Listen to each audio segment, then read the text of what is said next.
Oke, sekarang kita lanjutkan. Setelah tadi kita membahas tentang kehidupan, kemudian perjuangan, sekarang kita masuk ke tema selanjutnya dari Seneca. Selanjutnya adalah tentang kesederhanaan. Ini banyak orang bertanya, seperti apa sih yang dimaksud hidup sederhana itu? Kita sering mengasosiasikan sederhana itu sesuatu yang sedikit atau sesuatu yang tidak banyak. Sehingga kata-kata sederhana itu rasanya kok ya dekat dengan kemiskinan atau kekurangan. Itu konotasi kita selama ini, padahal tidak begitu. Jadi kalau Seneca mendefinisikan kesederhanaan itu lebih, kalau pakai bahasa agama itu sifat qanaah. Jadi qanaah itu maksudnya menerima apa adanya, mensyukuri apa yang sekarang kita miliki. Jadi rumusnya itu sebenarnya kuncinya. Kata Seneca begini, apabila Anda merasa belum puas dengan apa yang Anda miliki sekarang, maka Anda tidak akan merasa puas walaupun dunia seluruhnya menjadi milik Anda. Jadi apabila engkau tidak merasa puas dengan yang engkau miliki sekarang, maka engkau pun tidak akan puas meskipun seluruh dunia menjadi milikmu. Hidup yang bahagia adalah hidup yang sederhana. Berarti hidup yang ikhlas, rela, puas dengan apapun yang kita miliki sekarang. Inilah hakikatnya orang yang kaya. Kaya itu kan berarti orang yang bisa memenuhi semua yang dia butuhkan. Kalau orang merasa, aku merasa puas, merasa cukup dengan yang aku miliki, ini kan mentalnya orang kaya. Dia merasa bisa memenuhi semua kebutuhannya. Aku merasa cukup dengan yang aku miliki saat ini. Sementara orang yang tidak puas dengan apa yang dia miliki, bahkan meskipun yang dia miliki berlebih dan sangat banyak, tapi kok merasa kurang saja, ini hakikatnya orang yang bermental miskin. Itulah sejatinya hidup miskin. Berarti kesederhanaan itu ekuivalen itu maksudnya setara, sama dengan kekayaan. Dalam arti mental kaya. Mental kaya dalam arti merasa cukup, merasa puas dengan apa yang aku miliki saat ini. Sementara tidak sederhana itu ekuivalen dengan kemiskinan atau mental miskin. Selalu merasa kurang, selalu merasa tidak cukup, tidak puas dengan yang dimiliki saat ini. Jadi ternyata mari kita hidup sederhana, itu dalam definisi ini itu sebagaimana mari kita hidup yang kaya. Maksudnya mari kita puas, merasa cukup, merasa mampu dengan apa yang kita miliki sekarang. Nah, itu namanya hidup yang kaya. Jadi boleh saja kita masih belum punya mobil, boleh saja motor kita masih motor tua yang itu, yang masih mogokan, yang tiap bulan sekali harus servis, yang harus selalu keluar uang banyak untuk servis, macam-macam. Tapi kita puas, kita merasa, wah, hidup saya itu sudah cukup. Apa-apa saya punya, yang saya inginkan terpenuhi semua. Nah, kita bahagia dengan itu, berarti kita punya mental kaya. Itulah hidup sederhana. Jadi kesederhanaan itu sebenarnya. bukan sesuatu yang kesannya kan seperti serba kekurangan. Kita membayangkan sederhana itu di limit paling bawah, paling minimal. Sebenarnya ya kesederhanaan itu menunjukkan orang yang bermental kaya karena dia merasa puas dan cukup dengan yang dimiliki saat ini. Kata Seneca selanjutnya, tidak ada yang lebih terhormat dibandingkan hati yang penuh rasa syukur. Jadi orang yang senantiasa mensyukuri anugerah apapun yang dia dapat dari Tuhan dalam hidupnya, sekecil apapun atau sebanyak apapun, sangat berkualitas atau biasa-biasa saja, semuanya dia syukuri. Inilah orang yang layak kita hormati, karena dia mental-mentalnya orang kaya, orang yang senantiasa puas dalam hidupnya. Dialah orang yang terhormat. Tapi orang yang senantiasa tidak puas, senantiasa mengeluh, senantiasa menuntut, seolah-olah hidupnya isinya hanya keruwetan-keruwetan, kesulitan-kesulitan saja, menutup sebelah mata terhadap aneka anugerah Allah padanya. Ini menunjukkan orang ini mentalnya masih mental miskin. Jadi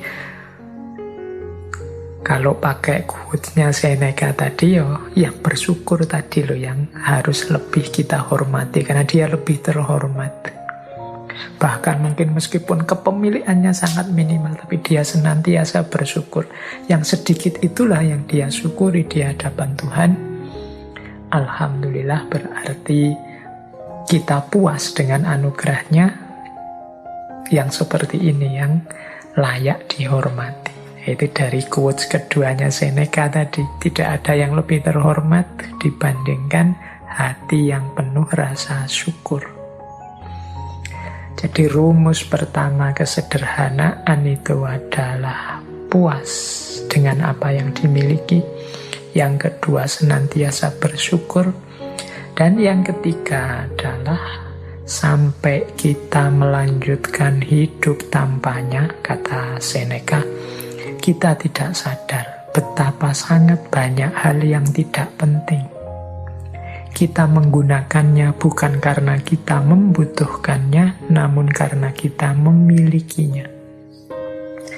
Yang ketiga ini pelajaran bagi kita untuk cermat, untuk jeli, melihat bahwa sebenarnya ada sangat banyak hal yang kita miliki itu sebenarnya tidak penting.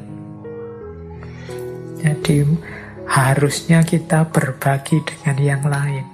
Ini ciri hidup sederhana selanjutnya. Jadi sadar apa saja yang tidak terlalu penting kemudian kita tinggalkan. Ya kita tinggalkan, mungkin berbagi dengan yang lain.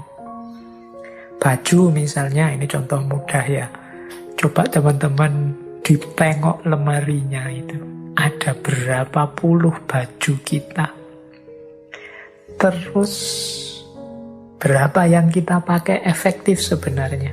Itu mungkin sebagian besar bisa jadi mungkin 75% baju yang kita punya itu sebenarnya jarang dipakai juga. Mungkin saatnya kita berbagi. Kita hanya dengan 25% yang kita miliki itu sebenarnya kita sudah bisa hidup nyaman. Baju contohnya, mungkin ada yang koleksi sepatu, macam-macam banyak hal dalam hidup kita sebenarnya. Tanpa itu pun kita masih bisa melanjutkan hidup loh. Tapi karena sudah terlanjur punya, rasanya terus kita butuh. Kalau bahasanya Seneca, kita menggunakannya bukan karena kita membutuhkannya, tapi karena kita memilikinya.